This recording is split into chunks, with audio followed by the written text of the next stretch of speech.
લીંબડી તાલુકાના રડોલ ગામના પાટિયા પાસે ગમખ્વાર અકસ્માત સર્જાયો. લક્ઝરી બસ અને બાઇક વચ્ચે ગમખ્વાર અકસ્માત સર્જાયો.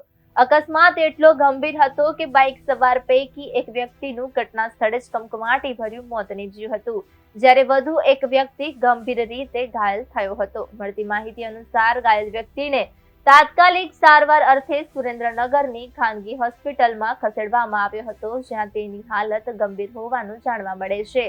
સૂત્રોના જણાવ્યા મુજબ મૃતક અને ઘાયલ બંને વ્યક્તિઓ ધંધુકા તાલુકાના બાજરડા ગામના રહેવાસી હતા.